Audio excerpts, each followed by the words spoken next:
Hello बच्चों, class 9th math new NCERT. तो उसमें चैप्टर नंबर 3 हमारा है दी वर्ल्ड ऑफ नंबर्स, मतलब संख्याओं की दुनिया। संख्याओं जैसा कि नाम से ही दिख रहा है, संख्याओं के बारे में चैप्टर है ये। संख्याएं हमने पहले भी पढ़ी है, प्राकृत संख्याएं, पूर्ण संख्याएं, पूर्णांक, परिमेय संख्याएं। जो इस बार नई संख्या हमारे पास इंट्रोड्यूस होएगी वो है अपरिमेय संख्या। वो हम जैसे जैसे पढ़ेंगे वैसे वैसे हम उसको भी पढ़ेंगे। फिलहाल हमारी प्रश्नावली है 3.1, जिसके अंदर हमारा पहला क्वेश्चन है, लोथल के बंदरगाह शहर में एक व्यापारी मसालों की बोरियों के बदले तांबे की सिल्लियों का आदान प्रदान कर रहा है। उसे प्रत्येक 2 बोरी मसालों के लिए 15 तांबे की सिल्लियां मिलती है। यदि वह बाजार में 12 बोरी मसाले लाता है तो वह अपने साथ कितनी तांबे की सिल्लियां लेकर जाएगा। अब ये हम पहले भी सुना, हमने इतिहास में भी सुना है कि जो पहले लेन देन होता था वो चीज सामान के बदले सामान का लेन देन होता था। वही इस क्वेश्चन में है कि कोई व्यापारी है जिसे मसाले की बोरियों को देना है और उसके बदले में उसे तांबे की सिल्लियां मिलेंगी, जो ये मान लो कि पहले की करेंसी हुआ करती थी। तो उसने प्रत्येक 2 बोरी मसाले के लिए 15 तांबे की सिल्लियां मिलती है। इस क्वेश्चन को हम करेंगे एक एक नियम द्वारा।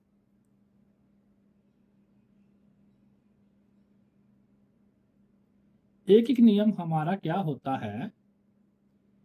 एक एक नियम हमारा होता है अनेक से एक और एक से फिर अनेक। मतलब पहले हम जो भी हमें दे रखा है,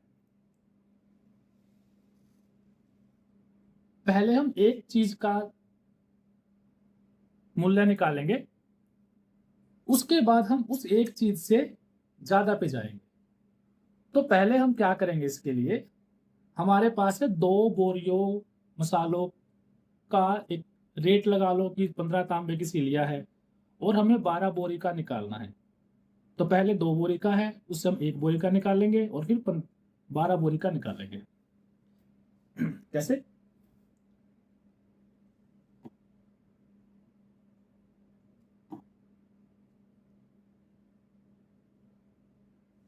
दो बोरी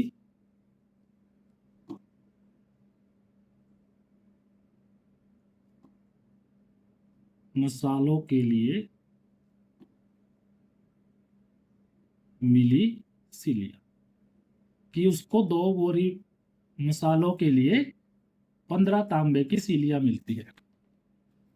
उसके बाद हम निकालेंगे 1 बोरी का। 1 बोरी मसाले की तिल्ली के लिए उसको मिलेगी 15/2।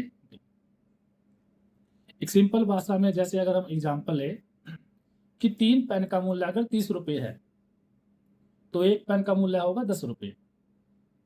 हमने 30 को 3 से भाग करते, पहले हमने 1 पेन का मूल्य निकाला, फिर हम 1 पेन से कितने भी पेनों का मूल्य निकाल सकते हैं। तो वही हम इसमें कर रहे हैं। 2 बोरी मसालों के लिए 15, 1 बोरी मसाले के लिए 15/2। और हमसे पूछा 12 बोरी के लिए, तो 12 बोरी मसालों के लिए मिली सिलियां 15/2 गुणा में 12। 2 एकम 2, 2 छीके 12, तो 15 छीके 90। तो इसका मतलब क्या हुआ, उसे कुल 90 तांबे की सिलियां मिलेंगी 12 बोरी पे।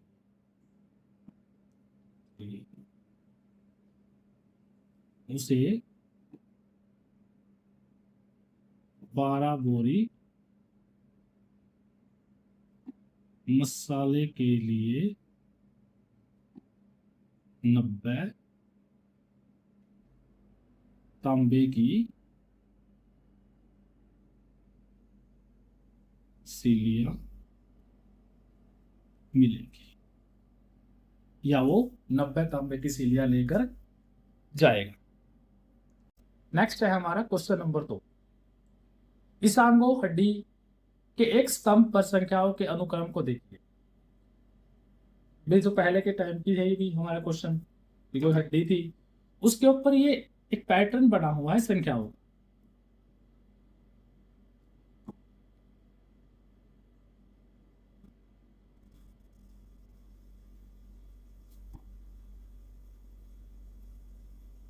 दिया गया अनुक्रम, जो कि हमारा है 11, 13, 17 और 19।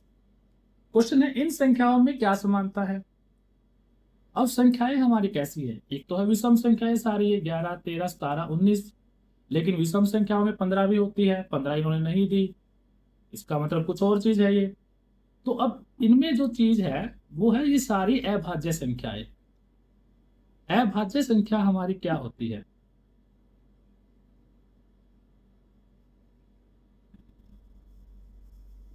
अभाज्य संख्याएं होती है जिसके सिर्फ दो गुणनखंड हो। कौन कौन से, एक तथा वो संख्या खुद। अब 11 हमारे पास है, 11 के गुणनखंड है एक, एक से भाग होता है और 11 से भाग होता है।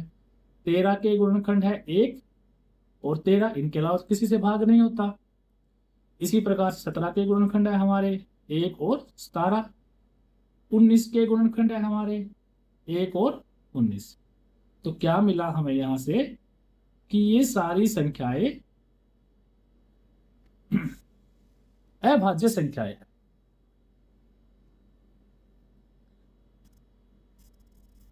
तो हम यही लिख देंगे, क्या समानता है, तो समानता हमें मिली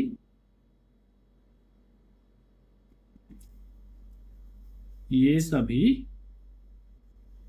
अभाज्य संख्याएं हैं।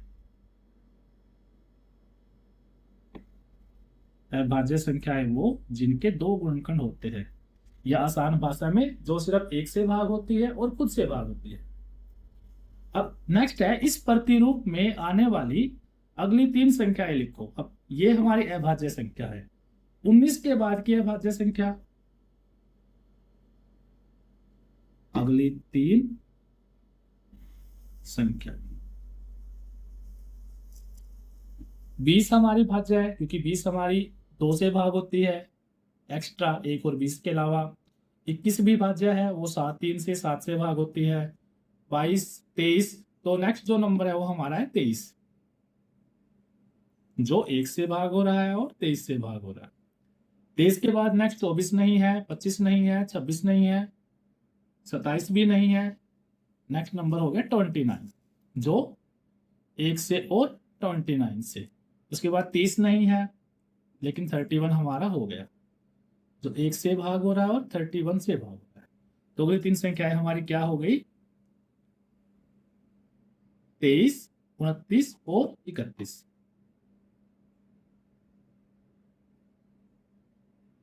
यही इसका आंसर हो गया। तो ये हमारा क्वेश्चन नंबर 2 है। नेक्स्ट है क्वेश्चन नंबर 3। हम जानते हैं कि प्राकृत संख्याएं योग के अंतर्गत समृद्ध होती है। समृद्ध, क्लोज अंडर एडिशन, इसको समझते हैं पहले केवल, इसका मतलब क्या है।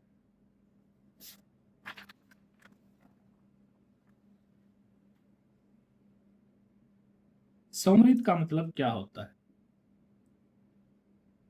Closed under addition. Closed under addition का मतलब क्या है, इन्होंने बोला कि प्राकृत संख्याएं। पहली बात तो प्राकृत संख्याएं हमारी क्या होती है, प्राकृत संख्याएं होती है जो एक से शुरू होती है, without decimal, without rational number, और ये इंफिनिटी तक जाती है। इसमें कोई दशमलव नहीं होता, कोई इसमें बटे की संख्या नहीं होती, वो प्राकृत संख्या है। अब क्लोज का मतलब है अगर हम किन्हीं भी दो प्राकृत संख्याओं को जोड़ेंगे तो जो हमारा आंसर आएगा वो भी एक प्राकृत संख्या ही आएगा। कोई भी दो प्राकृत संख्या ले लो, 3 + 4 7, 1 + 1 2, ये भी प्राकृत है, ये भी प्राकृत है। कभी भी ऐसा नहीं होगा कि हम दो प्राकृत संख्याओं को जोड़ दें और उनका सम प्राकृत संख्या ना आए। तो ये इसका मतलब है कि क्लोज अंडर एडिशन, वो योग के अंदर, जोड़ के अंदर वो सम्मिलित होती है। भाई दो संख्याओं को जोड़ेंगे तो प्राकृत संख्या ही आएगा। चलो जी, अब हमारे क्वेश्चन में आ जाते हैं। एडिशन के अंदर तो वो क्लोज हो गई, क्या वो सब्ट्रैक्शन के अंदर भी क्लोज होती है, क्या वो सब्ट्रैक्शन के अंतर्गत भी सम्मिलित होती है? कर लेते हैं।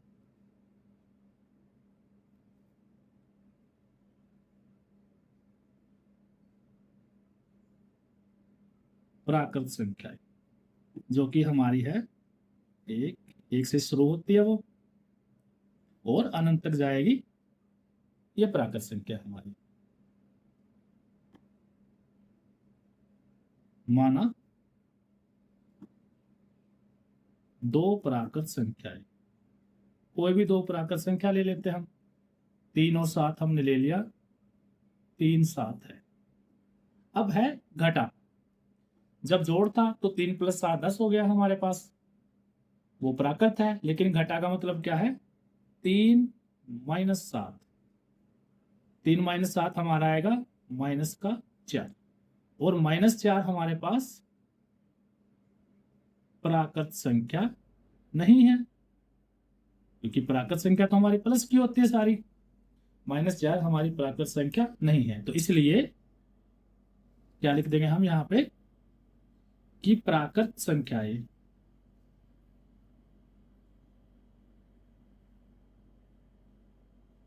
घटा के अंतर्गत संवरित नहीं होते। ये इसका आंसर है।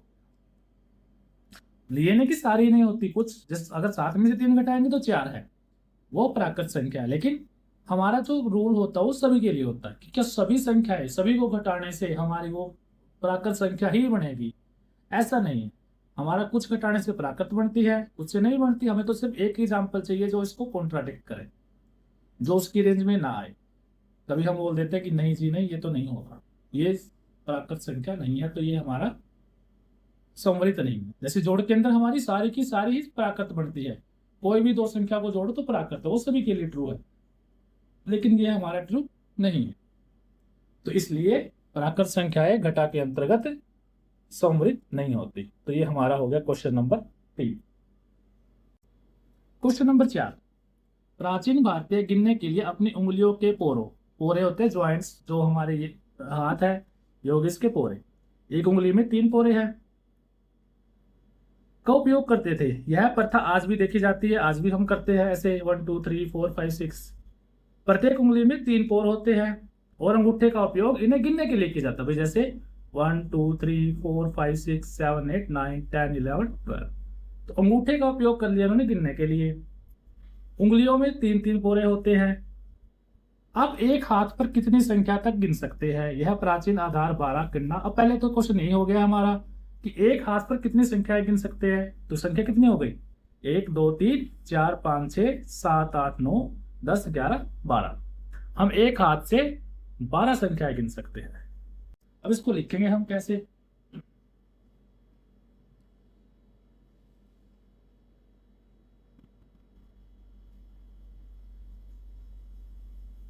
एक हाथ में हमारी 4 उंगली होती है और एक उंगली में हमारे 3 जोड़ होते हैं, 3 पोरे होते हैं, तो कुल कितनी गिनती कर सकते हैं? कुल गणना 4 × 3 यानी कि 12। हम एक हाथ से 12 काउंटिंग कर सकते हैं। तो यहां तक का क्वेश्चन हमारा हो गया कि हम कितनी संख्या गिन सकते हैं। यह प्राचीन आधार 12। अब आ गया हमारा बेस 12। भाई आधार 12 इंग्लिश में अच्छा रहता है बेस 12 लिखना कि बेस 12 है। अभी हमारे पास बेस 10 चल रहा है, आधार 10। हम 10 के हिसाब से क्वेश्चन करते हैं। पहले आधार 12 हुआ करता था। आधार 12 में हमारे पास 0 से 9 तक तो नंबर थे, उसके बाद 2 सिंबल आते थे। वो किस प्रकार से संबंधित है, अब उसका संबंध लिखेंगे।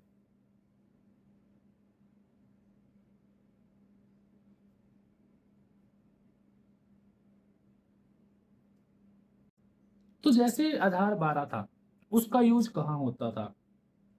एक दिन में 24 घंटे, 12 + 12, एक वर्ष में 12 महीने, एक दर्जन में 12 वस्तुएं। तो ये था प्राचीन भारत का गणित। भी वो ऐसे काउंटिंग करते थे पोरों के हिसाब से। तो इस प्रकार से हमारा ये जो क्वेश्चन है वो प्राचीन आधार 12 से संबंधित है। तो हम लिख देंगे आधार 12 प्रणाली से संबंध, इसे लिखेंगे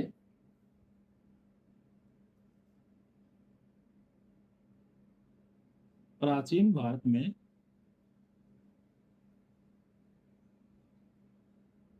गणना का मुख्य आधार एक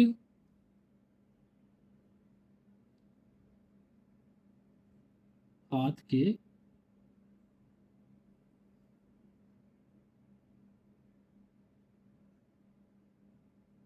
बारह पोर होते थे। जैसे तो उन्होंने उसके हिसाब से क्या क्या किया, समय मापन के लिए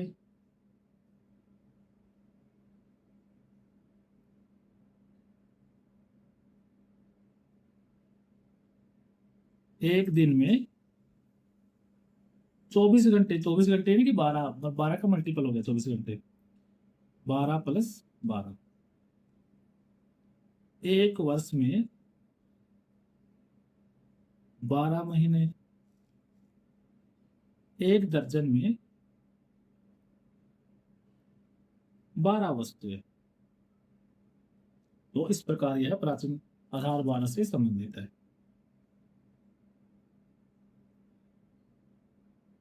इस प्रकार यह है प्राचीन आधार 12 से संबंधित है। और भी है इसके बाद, मतलब प्राचीन आधार 12 12 के मल्टीपल के हिसाब से उन्होंने किए थे। 1 घंटे में 60 मिनट होती है, इस प्रकार से। फिर कभी। Thank you.